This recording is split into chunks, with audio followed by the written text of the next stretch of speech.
नमस्कार दोस्तों, RMS institute के ऑनलाइन एजुकेशन प्लेटफॉर्म में आपका एक बार फिर से स्वागत है। जैसा कि आपको पता है कि अभी हमारी जो आपकी स्टडी चल रही है वो हमारी स्पेशल एजुकेशन की तरफ थोड़ा ज्यादा रुझान चल रहा है, क्योंकि बच्चों की जो परीक्षाएं हैं वो 20 जून से है और 20 जून से इनकी परीक्षाएं होने के कारण इनकी हर संभव हम हेल्प करने का प्रयास कर रहे हैं। जो बच्चे हमारा वीडियो लगातार देखते हैं, जो बच्चे लगातार हमारे ऊपर क्या है अपनी पढ़ाई के लिए आश्रित हैं, तो उनके लिए हम हेल्प करने का प्रयास कर रहे हैं। उसी प्रयास में आज हम पेपर 6 छठा पेपर जो आपका है उस छठे पेपर की जो शिक्षण रणनीतियों से संबंधित ये पेपर है आपका, और शिक्षण रणनीतियों का जो पेपर है उसमें हम सबसे पहले आज पढ़ेंगे यूनिट फर्स्ट शिक्षण सिद्धांत और उसकी तकनीक। आप इस वीडियो को पूरा देखिए और ये पेपर आपका थोड़ा सा टफ भी है, और यदि आप इसको समझ जाएंगे तो ये पेपर बहुत आपका सरल भी है, तो आसानी से इसको अपन समझ जाएंगे। तो सबसे पहले हम अधिक समय नहीं लेते हुए और हम अपने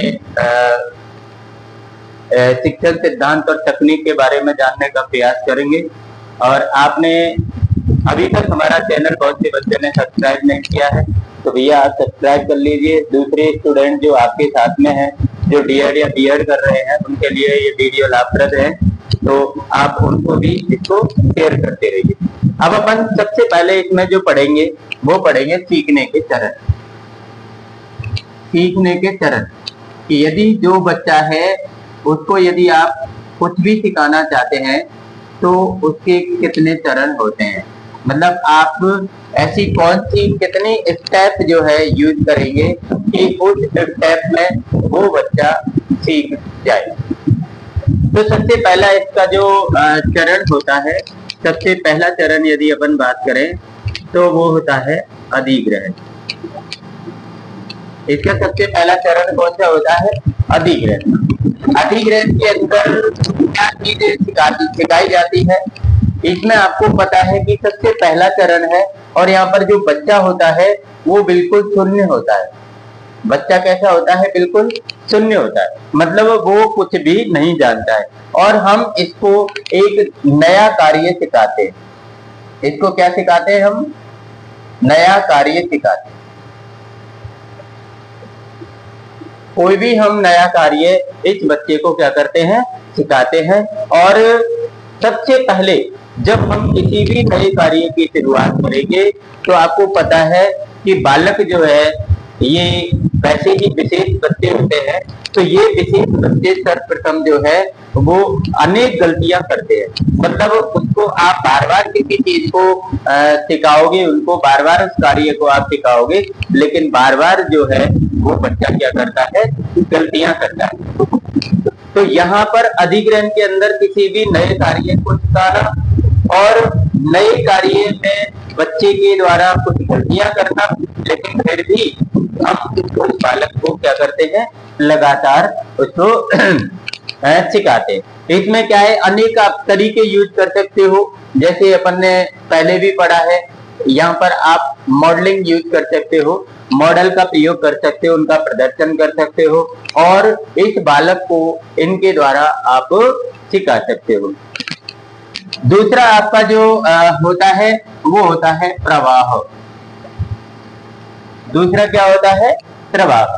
प्रवाह का मतलब होता है कि जब बालक किसी कार्य को, नए कार्य को सीखता है, तो उसको उस कार्य में क्या करना पड़ता है? आगे बढ़ाने का प्रयास किया जाता है। जैसे जैसे बच्चा उसके बारे में सीख जाता है तो हम क्या करते हैं? प्रवाह में उस बालक की उस जानकारी को क्या करते हैं? आगे बढ़ाते हैं, आगे उसको प्रवाहित करते हैं, मतलब उसको हम थोड़ा थोड़ा करके और आगे बढ़ाएंगे। प्रवाह के अंदर अपन को बच्चे को स्वतंत्रता देनी होती है। क्या देनी होती है? स्वतंत्रता। स्वतंत्रता का मतलब है आपने किसी कार्य को, नए कार्य को बच्चे को सिखा दिया, तो अब बच्चा उस कार्य को करने लगा, तो हम सेकंड स्टेप पर जाएंगे प्रवाह में। प्रवाह में हम उस बच्चे को उस कार्य के बारे में आगे बढ़ाएंगे तो उसको थोड़ी सी स्वतंत्रता देनी पड़ती है। जैसे माना कि एक छोटा सा बच्चा है, आपने उसको चलना सिखा दिया, वो अपने पैरों पर खड़ा होता है और अपने पैरों पर खड़ा होकर वो क्या करने लग गया, चलने लग गया। अब धीरे धीरे जब वो चलना सीख जाता है तो हम क्या करते हैं, उसको स्वतंत्रता देते हैं कि भाई अब ये बच्चा जो है वो अपने आप से चले, अपने आप खुद ही चले। तो इसको अपन कहते हैं क्या कहते हैं अपन इसको, स्वतंत्रता कहते हैं। इसके बाद आपका तीसरा स्टेप आता है सामान्यीकरण। तीसरा स्टेप कौन सा आता है आपका, सामान्यीकरण। सामान्यीकरण के अंदर अपन को क्या करना पड़ता है कि जो बच्चा जो भी चीज आपने उसको सिखाई है, जो भी चीज अपन ने उस बच्चे को सिखाई है, तो उस बच्चे को जो चीज सिखाई गई है उसके जितने भी चरण आपने यूज किए हैं, और चरण यूज करने के बाद में बच्चे के अंदर जो बदलाव आया है, बच्चे ने जो चीज आपको सीखी है, तो हम क्या करते हैं कि बच्चे को, जैसे माना कि आपने यहाँ पर कोई नया कार्य सिखाया, तो इस नए कार्य को बच्चे ने सीख लिया, लेकिन इस नए कार्य के साथ साथ हम अन्य कार्यों पर भी क्या देते हैं, जोर देते हैं, मतलब अन्य कार्य भी उसको सिखाते हैं, अन्य कार्य भी सिखाते हैं। जैसे माना कि अपने बच्चे को खाना खाना सिखाया, ठीक है ना, इसके बाद में माना कि आप खाना खाना बच्चा सीख गया, तो हम उसको एक सामान्यीकरण के अंदर क्या करेंगे, उसको हम एक वो नया कार्य भी हम उसको सिखा देंगे। और इसकी एक स्टेप होती है रख रखाव। एक स्टेप क्या होती है, रख रखाव। माना कि ये 4 स्टेप आपकी होती हैं। आपको ध्यान रखना है कि यदि आपको सीखने के चरण से संबंधित कोई भी प्रश्न आए तो आपको ये 4 पॉइंट वहां पर लिखने हैं, और चारों पॉइंटों में आपके सीखने के चरण आ जाते। रख रखाव के अंदर क्या होगा कि जो भी कार्य, नया कार्य आपने बच्चे को सिखाया है, यहाँ पर आपने उसको क्या कर दिया, मजबूत कर दिया, प्रवाह कर दिया, स्वतंत्र कर दिया उसको कि भाई आप इस कार्य को करने में सक्षम है, आप खुद करें।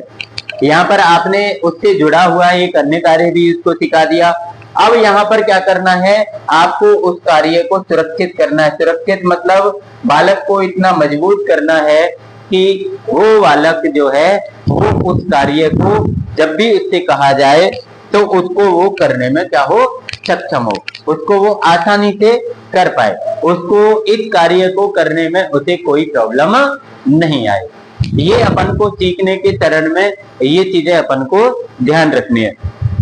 यदि आपको ये 4 पॉइंट याद हैं तो आप आसानी से सीखने के चरण को क्या कर सकते हैं, आसानी से इस प्रश्न को आप हल कर सकते हैं। अब अपन पढ़ेंगे इसके सिद्धांत, शिक्षण सिद्धांत जो है वो अपन पढ़ेंगे। ये प्रश्न आपको परीक्षा में, इन दोनों प्रश्नों में से एक प्रश्न आपको अवश्य रूप से परीक्षा में पाएगा, अवश्य रूप से आपको परीक्षा में मिलने वाला है। ये शिक्षण के अपन क्या पढ़ेंगे, आप सिद्धांत।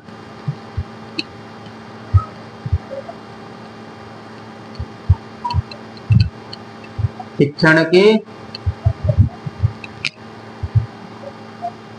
पहला आप इसमें पढ़ेंगे सामान्य से जटिल की ओर।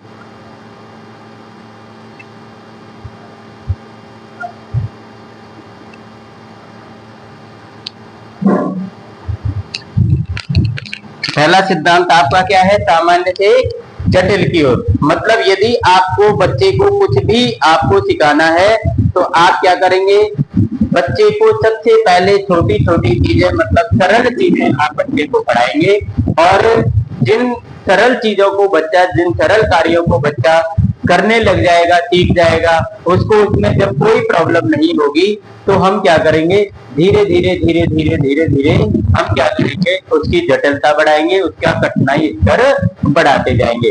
यदि बच्चा, माना कि आपने उदाहरण के लिए आपने उसको, आप ब्रश करना सिखा रहे हैं बच्चे को, दांत साफ करना सिखा रहे हैं, तो दांत साफ करने के साथ साथ में आप धीरे धीरे धीरे धीरे उसको दांतों की रखरखाव, दांतों की सुरक्षा करना, और दांतों के बारे में अन्य जानकारी, उसकी साफ सफाई क्यों आवश्यक है, साफ सफाई करने से क्या होगा, उसमें नहीं करने से उसमें कौन कौन सी बीमारियां बच्चे के दांतों के अंदर आ सकती है, तो ये सारी चीजें अपन उस बच्चे को सिखा सकते हैं।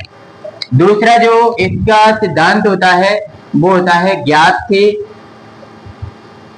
अज्ञात की ओर। ज्ञात से अज्ञात की ओर।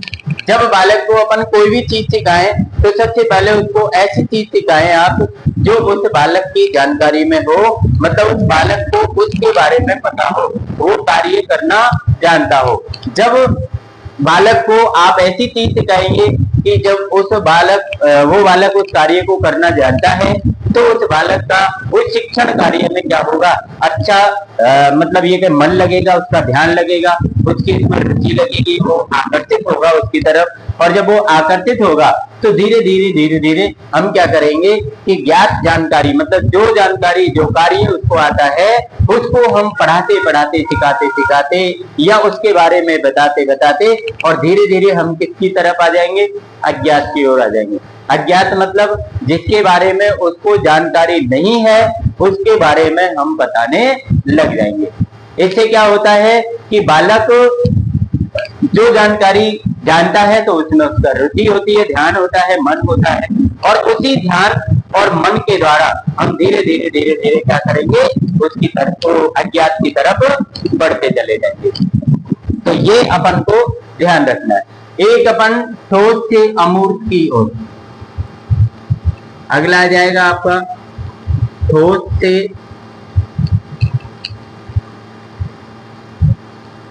अमूर्त की ओर।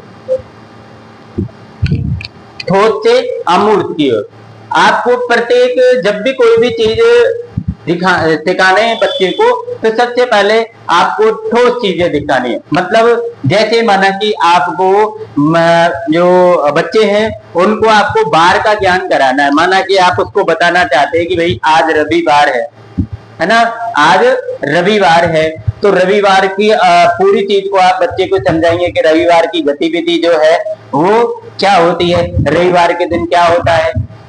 धीरे धीरे आप उसको अमूर्त की तरफ बढ़ाएंगे। मतलब जो अमूर्त का मतलब होता है जो उसके अंदर छिपा होता है, जो आपको दिखाई नहीं दे रहा है। अब दिखाई नहीं दे रहा, जैसे माना कि आज माना कि मैं घर पे हूँ, किसी ने मुझसे पूछा अरे भाई आज आप ड्यूटी पर नहीं गए, तो आप कह दोगे सीधे ढंग से कि भाई आज रविवार है। अब वो रविवार है तो इसमें जो चीजें हैं अमूर्त, मतलब कुछ चीजें इसके अंदर छिपी है।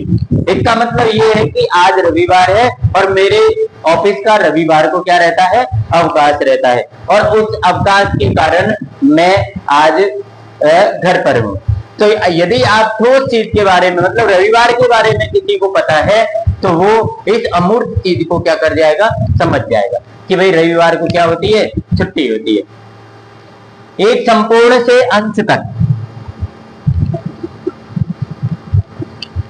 संपूर्ण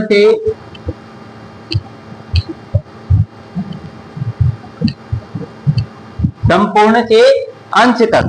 सबसे पहले बालक जो होता है उसको किसी भी अवधारणा को आपको सिखाना है, किसी भी कार्य को आपको सिखाना है, तो सबसे पहले उसके सामने उसको पूरी चीजें जो है वो क्लियर करिए कि भाई मुझे आज यहाँ पर हमको ये सारी चीजें पढ़नी है।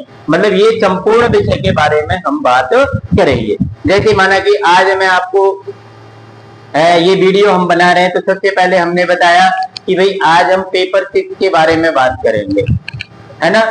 पहले हमने बताया कि हम डीएड की पढ़ाई कर रहे हैं, और डीएड के बाद में हमने बताया कि ये हम पेपर 6 की बात कर रहे हैं। पेपर 6 के बाद हमने बताया कि हम यूनिट फर्स्ट की बात कर रहे हैं, और यूनिट फर्स्ट के बाद में हमने बताया कि हम शिक्षण के सिद्धांत पढ़ रहे हैं, और शिक्षण के सिद्धांत के बाद में हम एक एक सिद्धांत को अच्छे ढंग से पढ़ रहे हैं। तो मतलब हमारा जो ज्ञान होता है, हमारा जो शिक्षण होता है, वो पहले उसको सामने संपूर्ण बताया जाता है, और संपूर्ण के बाद में धीरे धीरे हम क्या किसकी ओर बढ़ते हैं, उसके अंत की तरफ बढ़ते, मतलब उसके एक पार्ट की तरफ हम बढ़ते, एक छोटे से हिस्से की तरफ हम बढ़ते। किसी भी पढ़ाई के अंदर आप कोई भी पढ़ाई चाहे करें तो सभी टॉपिक के अंदर या सभी शिक्षण के अंदर ये चीजें अपन को काम आती है। अब आता है विश्लेषण से संश्लेषण तक। विश्लेषण से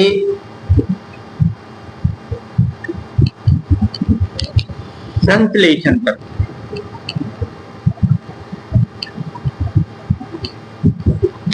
विश्लेषण से संश्लेषण तक जब हम किसी भी चीज को बच्चे को क्या करेंगे, समझाएंगे, तो समझाने से पहले अपन को क्या करना पड़ेगा कि उसका विश्लेषण करना पड़ेगा। विश्लेषण मतलब उसको आसान टुकड़ों में डिवाइड करेंगे अपन, उसके छोटे छोटे पार्ट बनाएंगे। भैया जैसे माना कि हम शिक्षण के सिद्धांत आपको पढ़ा रहे हैं, तो हमने इसके छोटे छोटे पार्ट बना रखे कि भाई सामान्य से जटिल की ओर एक पार्ट होता है इसका, एक ज्ञान से अज्ञात की ओर होता है, ठोस से अमूर्त की ओर होता है, संपूर्ण से अंश की ओर होता है, और विश्लेषण से संश्लेषण। ये इसके क्या है, छोटे छोटे पार्ट है। और उसे इसको तो अपन कहेंगे इस कार्य को विश्लेषण, जब हम किसी चीज को छोटे छोटे टुकड़ों में बांट देते हैं। लेकिन अब हम क्या करते हैं, जो संश्लेषण है ये इसके क्या है, उल्टा है। यदि मैं इन सभी भागों को क्या कर दूं, एक कर दूं, सभी भागों को क्या कर दूं, एक कर दूं, और एक करके अपन क्या करें, उनका फिर विश्लेषण करें, तो ये अपन का क्या होता है, संश्लेषण होता है। मतलब पहले छोटे छोटे भागों में आप बच्चे को क्या करो, उस टॉपिक को समझाओ और उसके बाद बता दो। जैसे माना कि मैं यहाँ पर शिक्षण के सिद्धांत ये आपको नहीं बताता, मैं सबसे पहले ये एक एक टॉपिक आपको बताता, लास्ट में कहता भैया ये शिक्षण के सिद्धांत है। जब आपके छोटी छोटी चीजें समझ में आ जाती तब मैं इस बड़े टॉपिक के बारे में बात करता। ये संश्लेषण हो गया। अब अपन पढ़ेंगे विशेष से सामान्य तक। विशेष से सामान्य तक। इसमें आपको सबसे पहले बालक को जो भी चीज आप सिखाना चाहते हैं, जो टॉपिक आप बच्चे को बताना चाहते हैं, तो उसकी सबसे पहले अपन विशेष बातें बताएंगे। मतलब ऐसी इंपॉर्टेंट स्पेशल बातें अपन बताएंगे, और स्पेशल बातों की जब बच्चा सीख जाएगा तो हम धीरे धीरे उसको सामान्य बातें भी बता देंगे कि भैया ये तेरे काम की नहीं है, लेकिन ये सामान्य नॉलेज है, ये आपको आनी चाहिए, ये आपको आनी ही चाहिए। अगला जो आपका बिंदु रहेगा, अनुभव जन्य से तर्क संगत तक।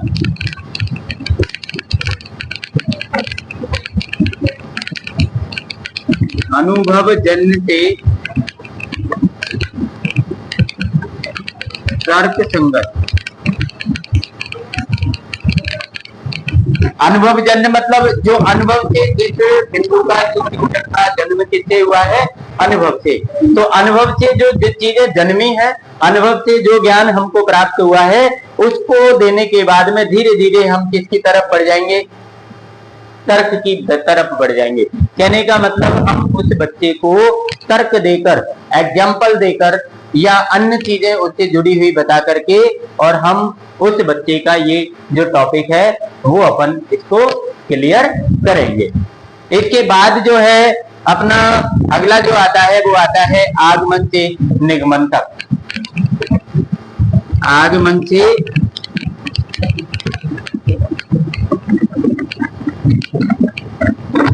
निगमन तक। ये आपका क्वेश्चन बहुत इंपॉर्टेंट होने वाला है।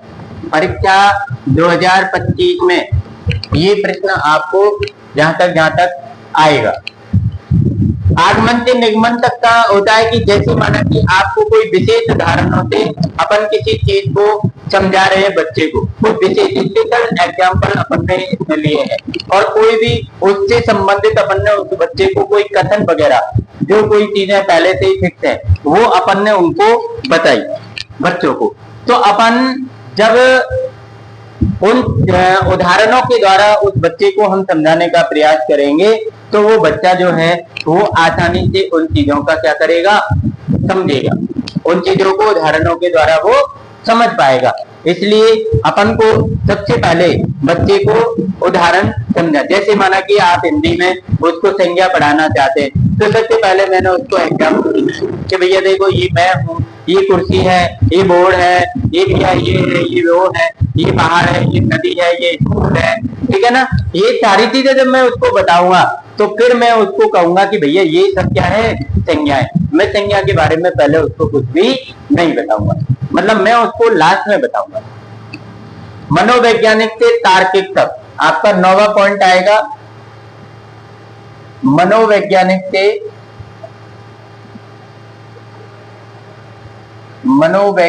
से और तार्किक तक। इसमें अपन बच्चे को क्या है, मनोविज्ञान पर अधिक जोर देंगे, साइकोलॉजी। मतलब बच्चे का मन जो है वो किस चीज में ज्यादा लग रहा है, किस कार्य में अपन को ज्यादा लग रहा है, तो हम उसी तरह की चीजें उस बच्चे तक पहुंचाने का प्रयास करेंगे। और धीरे धीरे उस बच्चे को हम उसकी साइकोलॉजी से, मतलब उसके मनोविज्ञान से, और हम किस तक ले आएंगे, उसको तर्क तक ले आएंगे, मतलब तार्किक तक उसको हम ले आएंगे। वास्तविक से प्रतिनिधि तक।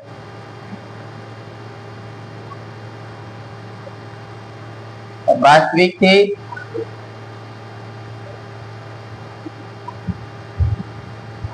प्रतिनिधि तक। वास्तविक से प्रतिनिधि तक के में आपको जो प्रत्यक्ष अनुभव जो होता है, जिसमें बालक को अपन क्या है अधिक कुशल बनाते हैं। मतलब बालक को जब कोई भी टॉपिक के बारे में आपने बच्चे को बताया और उसको सिखाया, तो उसकी जो ओरिजिनलिटी जो है, वास्तविकता जो है, उसको हम क्या करेंगे, मजबूत करेंगे। और फिर उसको धीरे धीरे क्या बना देंगे, उसका प्रतिनिधि, मतलब उसको प्रतिनिधित्व देंगे, उसके ऊपर अपन एक जिम्मेदारी दे देंगे, तो वो बालक उस कार्य को आगे जो है वो मजबूती से उसको सीख पाता है। तो ये तो अपन के क्या है, शिक्षण के क्या है, ये सिद्धांत हैं। ये 10 सिद्धांत आपको शिक्षण के क्या करने हैं, याद रखने हैं। और ये 10 सिद्धांत यदि आपको याद है और आप आसानी से उनको क्या कर सकते हैं, 10 में से 5 या 6 जो भी हैं वो आपको आराम से याद हो जाए। अब अपन पढ़ेंगे शिक्षण की विधियां। अब अपन क्या पढ़ेंगे,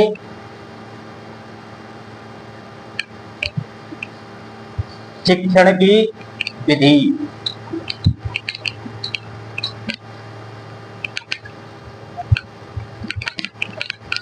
जो चीज हमें परीक्षा की दृष्टि से आपको इंपॉर्टेंट लगेगी, वो चीजें हम इसमें ज्यादा ध्यान देंगे। अब अपन पढ़ेंगे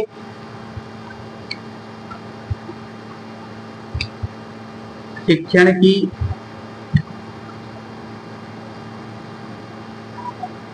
विधियां। क्या पढ़ेंगे, शिक्षण की विधियां। तो शिक्षण की विधियों में हम सबसे पहले पढ़ेंगे मॉन्टेसरी पद्धति। सबसे पहले पढ़ेंगे अपन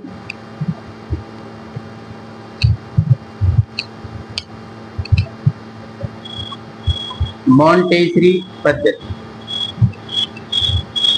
सबसे पहले अपन पढ़ेंगे मॉन्टेसरी पद्धति। मॉन्टेसरी जो शिक्षा है ये एक प्रकार की शिक्षण विधि है और अपन को इसमें स्वनिर्देशित गतिविधियों पर ज्यादा जोर दिया जाता है। क्या होती है इसमें, स्वनिर्देशित गतिविधि।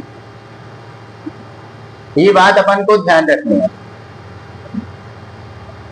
ये स्वनिर्देशित गतिविधियों पर अधिक जोर देता है। मतलब ये बच्चे को हाथों से खुद के आधार पर सीखने का या खेल पर आधारित होकर सीखने का, ये दूसरा पॉइंट हो जाएगा इसका, खेल पर आधारित। ये सारी चीजों का ये क्या करती है, ध्यान देती है ये पद्धति। और बच्चों को कक्षा में और शिक्षक इन दोनों की उपयुक्त एक गतिविधि प्रदान की जाती है, जिससे कि जो बालक है वो एक विशेष आयु सीमा में बच्चा जो है वो उन चीजों को आसानी से क्या कर देता है, पूरा कर लेता है। ये विधि की जो प्रतिपादक है डॉक्टर मारिया मोंटेसरी है। इसका ये किसने दी है ये पद्धति आपकी, डॉक्टर मारिया मोंटेसरी। ये अपन को ध्यान रखना है, ये वाला नाम की विधि किसने आपको दी है। अब इसमें अपन को क्या है कि बच्चे के अंदर कुछ ऐसी चीजें होती हैं, कुछ शिक्षा से संबंधित, जैसे भाषा है, चाहे वो गणित है, चाहे विज्ञान है, या वो संगीत है, लेकिन सबको सिखाने के लिए बच्चे के अंदर एक क्या होता है, सबसे पहले हमें उसकी कक्षा की सामग्री पर ध्यान देना होता है। कक्षा की सामग्री उस बच्चे की शिक्षा के अनुरूप जो है वो हमारे पास में है या नहीं है, और उस सामग्री के द्वारा हम उस बालक को क्या करते हैं, उस बिंदु को सिखाने का प्रयास करते हैं कि भाई ये। अब इसकी क्या क्या विशेषताएं है, मॉन्टेसरी जो शिक्षण पद्धति है हमारी, उसकी क्या क्या विशेषताएं हैं, ये विशेषताएं भी अब यहाँ पर हम थोड़ा सा देख लेंगे। कि एक तो हमारी जो इसके कक्षा कक्ष जो होता है, मतलब मॉन्टेसरी पद्धति में जो कक्षा कक्ष होता है वो शांतिपूर्ण होता है और अच्छे वातावरण का होता है, और प्रत्येक चरण का स्टेप बाय स्टेप मॉन्टेसरी पद्धति में जो होता है वो यूज किया जाता है। इसमें बच्चे जो है वो सीखने और खेलने के लिए अपन उसको कई छोटी छोटी जो जगह है वो उनको बताई जाती है, जैसे कक्षा हो, है ना, सामुदायिक कोई भवन हो, जैसे कोई समाज में कोई सार्वजनिक चीजें हैं उनको ये हो, ये सारी चीजें जो है मॉन्टेसरी पद्धति के अंदर आती है। इसमें अपन जो है बच्चों को सम्मान वगैरह दे सकते हैं, जैसे कोई भी बच्चा किसी कार्य को जल्दी सीखता है तो अपन उसको क्या दे देंगे, उसको कोई भी सम्मान दे देंगे, कोई भी पुरस्कार हम उस बच्चे को दे सकते हैं। एक उसको हम जो हमारे शिक्षण के चरण है उन चरणों में उस बच्चे को जरूरत के अनुसार उसके चरणों से हम क्या करेंगे, गुजरेंगे, मतलब उन चरणों को हम स्टेप बाय स्टेप क्या करेंगे, फॉलो करेंगे। एक उसको हम व्यावहारिक शिक्षा देंगे। व्यावहारिक शिक्षा के अंदर मतलब जैसे पारिवारिक है, सामाजिक है, दोस्तों के साथ कैसे बैठेगा, परिवार के साथ कैसा व्यवहार करेगा, समाज के साथ कैसा व्यवहार करेगा, इंद्रियों का उपयोग कैसे करेगा, ये सारी चीजों का जो हम क्या करेंगे उस बच्चे को सिखाएंगे। एक कल्पनाएं करना भी उसको हम सिखा सकते हैं, जैसे हर चरण में शिक्षण के हर चरण के अंदर उसको हम क्या करेंगे, कल्पना करने का मौका देंगे और उसको खुली गतिविधियां उसको करवाएंगे। एक हम उसको चुनने की आजादी देंगे, जैसे माना कि किसी कार्य को हम सिखा रहे हैं तो या तो उसके कार्य के बारे में पूछिए भाई आपको कौन सा कार्य सीखना है या किस प्रकार सीखना है, तो ये चुनने की आजादी हमें उसको देनी पड़ेगी और एक स्वतंत्रता देंगे उसको। हम बच्चे को हम क्या देंगे, स्वतंत्रता देंगे। इसमें अपन को शिक्षण सामग्री भी जो है वो अपन यूज कर सकते हैं। शिक्षण सामग्री में आपको खूब पता है कि हमारी दृश्य और श्रव्य दो तरह की जो शिक्षण सामग्री है वो अपन की यूज होती है। यहाँ पर कौन कौन सी सामग्री यूज होती है, शिक्षण सामग्री,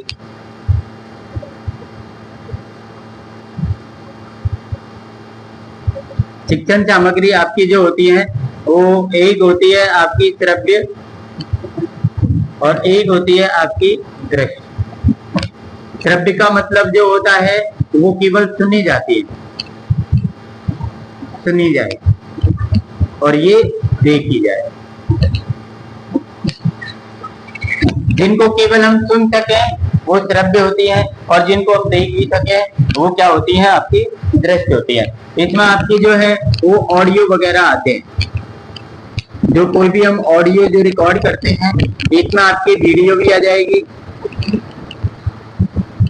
आपके कार्ड भी आ जाएंगे, फ्लैश कार्ड, ठीक है ना, आपके मॉडल भी आ जाएंगे, चार्ट भी आ जाएंगे, ये सारी चीजें इसके अंदर आपकी आ जाती है। तो इनका प्रयोग करके हम बच्चे को जो है वो किसी भी बिंदु के बारे में क्या कर सकते हैं, सिखा सकते हैं।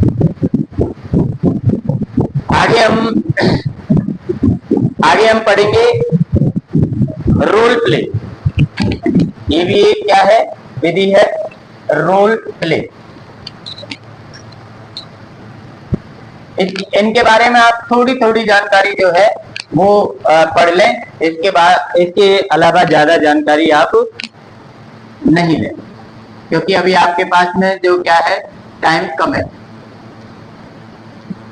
रोल प्ले, रोल प्ले के अंदर ये जो है ना, वो किसी भी प्रकार की बोलने की गतिविधि है। ये किसकी गतिविधि है? बोलने बोलने की गतिविधि है। ये कौन सी गतिविधि है? आपको बोलने। इसमें आप या तो स्वयं को किसी दूसरे स्थान पर रखते हैं, या फिर अपने स्थान पर ही रहते हुए स्वयं को किसी काल्पनिक स्थिति में रखते हैं। माना कि आप बच्चे के सामने बैठे हैं और बच्चे को कोई भी चीज सिखा रहे हैं, तो आपको काल्पनिक रूप से दूसरी जगह पर जाना होगा। जैसे माना कि मैं यहाँ पर बैठा हूँ और मुझे बात कश्मीर की करनी, कश्मीर के बारे में सिखाना है, तो मुझे कल्पना में क्या करना पड़ेगा? कश्मीर स्थान पर जाना पड़ेगा कल्पनाओं में। और जब मैं कल्पनाओं में दूसरी जगह जाऊंगा, तो मैं बच्चे को मतलब ये सारी चीजों को बहुत अच्छे ढंग से सिखा पाऊंगा, मतलब उनको पूरी चीज अपन सिखा देंगे। इसमें शिक्षा में इसमें भी अपन खेल वगैरह का ध्यान रख सकते हैं। मतलब इसमें अपन क्या कर सकते हैं? खेल पर आधारित भी इसको बता सकते हैं। और इसमें ऐसी तकनीक, ऐसे माहौल बच्चे के अंदर ये बनाने में ये विधि सक्षम होती है कि अपना वो पाठ जो है वो आसानी से सीख लेता है, और उसको जिस ज्ञान की जरूरत होती है वो ज्ञान भी क्या कर देता है? सीख लेता है। ये बाल केंद्रित शिक्षा पर जोर देती है। कौन सी शिक्षा पर जोर देती है? ये बाल केंद्रित शिक्षा पर जोर देती है। छोटे छोटे बच्चों की शिक्षा पर ये जोर देती है, और ये आपकी ऐसी गतिविधियों के माध्यम से बच्चे को सिखाने का ये प्रयास करती है जिसमें बच्चा जो है वो अपना मन जो है वो आसानी से लगा लेता है। आगे अपन की आती है परियोजना विधि। आगे कौन सी विधि आती है आपकी? परियोजना विधि।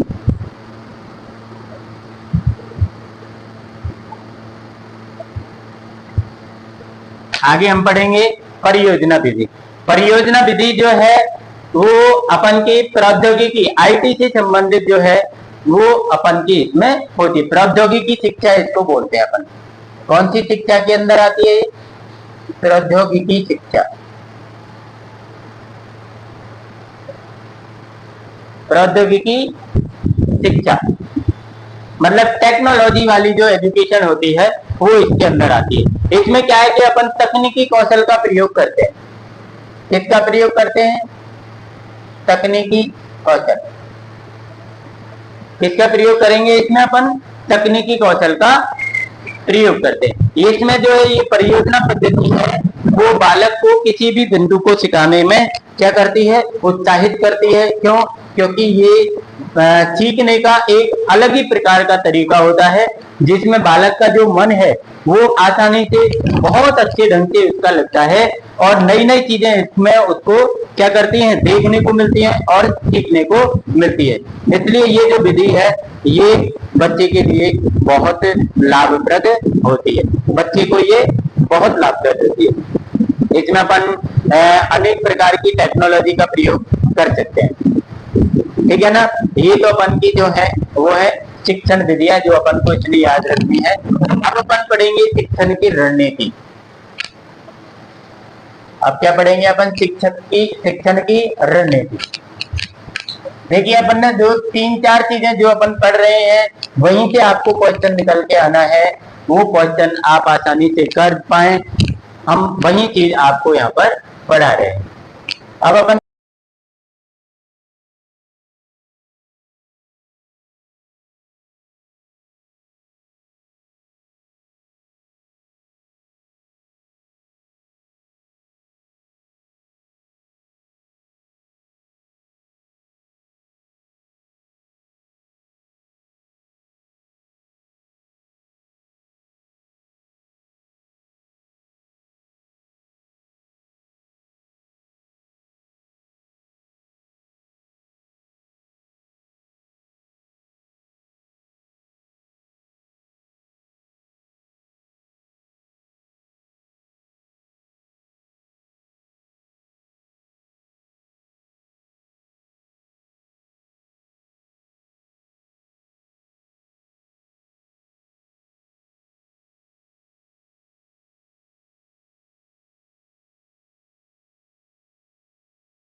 जो कार्य है वो छोटे छोटे पार्ट में क्या हो गया है, डिवाइड हो गया है।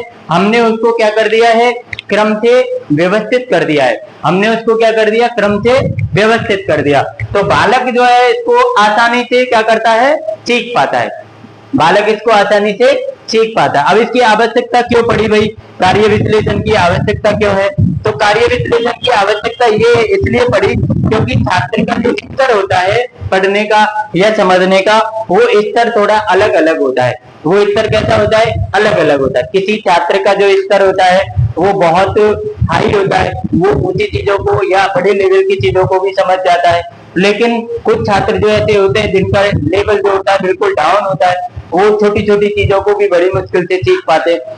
तो ऐसे सभी बालकों का ये अलग अलग स्तर होने के कारण हम इसको छोटे छोटे चरणों में यदि डिवाइड करेंगे, छोटे छोटे भागों में डिवाइड करेंगे, तो ये कार्य जो हो जाएगा वो आसान हो जाएगा। हम इसको क्रम से व्यवस्थित कर देंगे और आसानी से वो उस कार्य को बच्चा सीख जाएगा।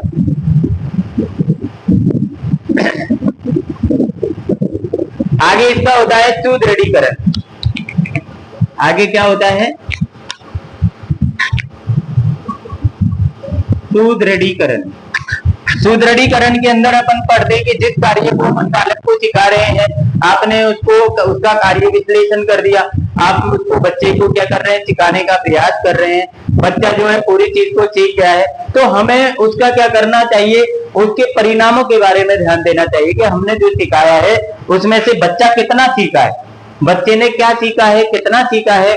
हम उसके क्या करेंगे, परिणामों पर ध्यान देंगे। और परिणाम यदि उसके अच्छे हो, परिणाम क्या हो, उसके अच्छे हो, हम परिणाम पर जोर देंगे। और परिणाम यदि हम उसके अच्छे हैं तो हम उन परिणामों, अच्छे परिणामों को क्या करेंगे, सुदृढ़ करेंगे, मतलब दृढ़ता से मजबूत करेंगे कि बालक इसको क्या कर जाए, इसको सीख जाए, मतलब इसको आसानी से वो आगे कर सके। इसमें क्या है कि आपको बालक जो है वो सीखे गए कार्यों को आगे तक क्या करता है, मजबूती से पकड़कर रखता है। तो ये चीज इसके अंदर अपन को सुदृढ़ीकरण के अंदर आती है। एक आती है आपकी मॉडलिंग। एक रणनीति क्या है आपकी, मॉडलिंग।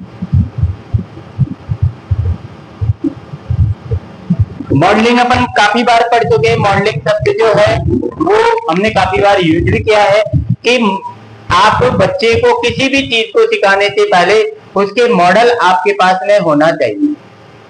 उसका क्या होना चाहिए आपके पास में, मॉडल। अब मॉडल को जब बच्चा देखता है, मॉडल को क्या करता है, देखता है, तो उसकी क्या करेगा, वो बच्चा नकल करेगा। क्या करेगा, बच्चा उसकी नकल करेगा। जब बच्चा किसी मॉडल को देखता है और देख करके वो बच्चा जो है वो मॉडल की क्या करता है, नकल करता है, तो बच्चा धीरे धीरे उस व्यवहार के बारे में, उस कार्य के बारे में वो धीरे धीरे क्या करता है, ज्ञान प्राप्त करता है। तो ये मॉडलिंग भी शिक्षण के लिए एक बहुत अच्छी रणनीति है और इसके द्वारा हम बच्चे को क्या कर देते हैं, आसानी से किसी भी चीज को सिखा सकते हैं। एक होता है आकार देना। एक रणनीति है आपकी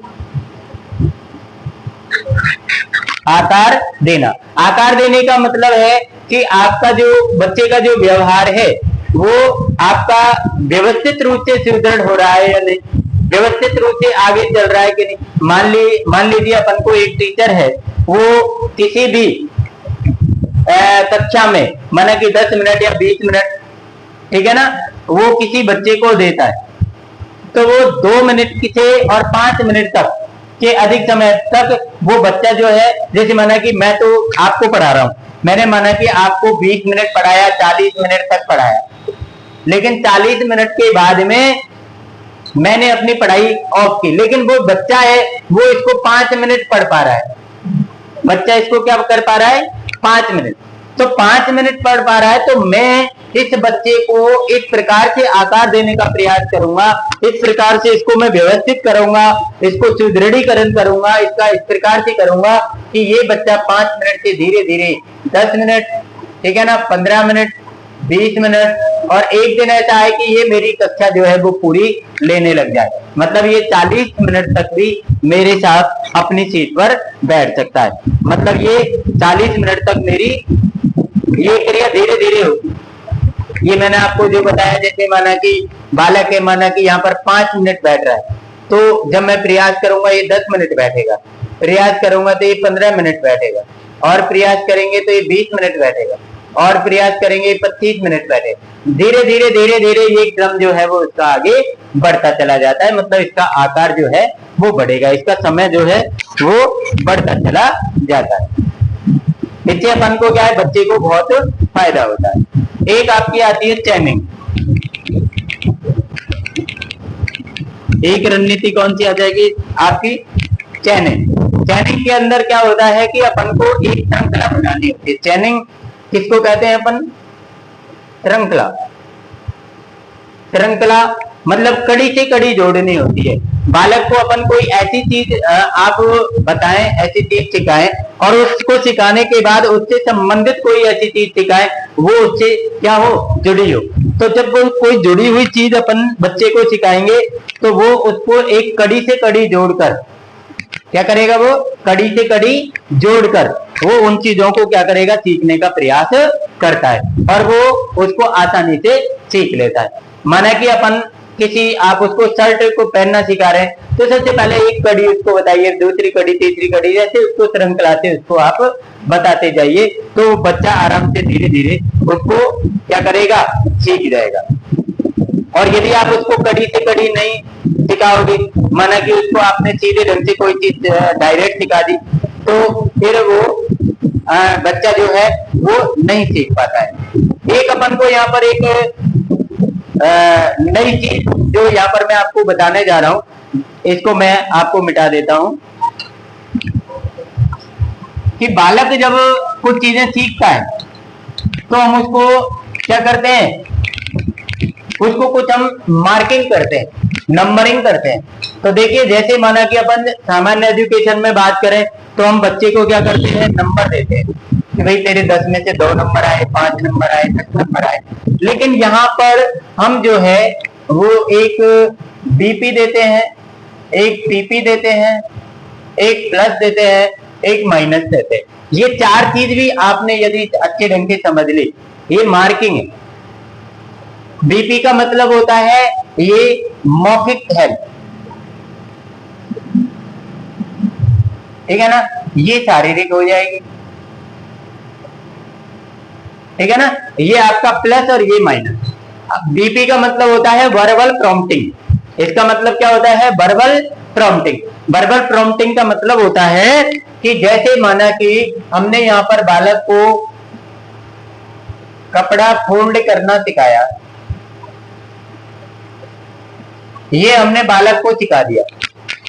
ये जब हमने बालक को सिखा दिया, आज हमने कल देखा, तो कल हमने उस बालक से कहा कि बेटा कपड़ा फोल्ड करके बताओ, हमने आपको सिखाया था। यदि बालक कर देता है तो उसको प्लस मिलता है, बालक कर देता है तो उसको क्या मिलेगा, मार्किंग प्लस मिलेगा। यदि बालक ने कुछ नहीं किया, लेकिन फिर आप क्या करोगे, मौखिक हेल्प करोगे। क्या करोगे, मौखिक हेल्प। आप बताओगे कि बेटा इस कपड़े को ऐसे लेना है, फिर कपड़े को ऐसे करना है, फिर कपड़े को ऐसे करना है, और जैसे जैसे आप बोल रहे हैं वैसे वैसे बच्चा जो है उस कार्य को कर रहा है, तो ये उसकी बीपी हो गई, मतलब वर्बल प्रॉम्प्टिंग हो गई। कि यदि बालक को मौखिक रूप से सहायता दी जाए तो वो बालक आसानी से उस कार्य को कर लेता है। लेकिन माना कि वो मौखिक रूप से हम बोल रहे हैं तो भी वो नहीं कर रहा, तो हम उसको खुद करके दिखाएंगे कि ये कपड़ा है, आप भी कपड़ा लो, इसको मैंने ऐसे कर दिया, आप भी करो। तो ये जब वो कर देता है तो हम उसको पीपी मार्क करेंगे, मतलब बच्चा फिजिकल प्रॉम्प्टिंग कर रहा है। फिजिकल प्रॉम्प्टिंग मतलब शारीरिक रूप से यदि आप उसको सहायता दे रहे हैं तो वो इस कार्य को कर पा रहा है।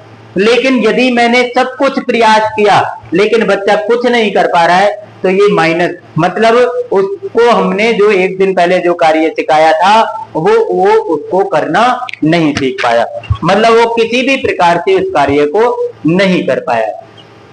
तो ये अपन के जो है ये चीजें अपन को आनी चाहिए कि वो किस प्रकार से बच्चे को हम नंबरिंग कर सकते हैं, मतलब बच्चे को हम किस प्रकार से उसको हम ये बता सकते हैं कि भाई आपने क्या सीखा है। एक अपन का इसमें शिक्षण के लिए TLM का उपयोग, एक अपन कौन सी चीज इसमें पढ़ेंगे शिक्षण में TLM का उपयोग। ये भी हमारी एक शिक्षण की रणनीति होती है कि हमें शिक्षण में किसका प्रयोग करना चाहिए, TLM जो है आप इसके बारे में खुद जानते हैं, टीचिंग लर्निंग मटेरियल।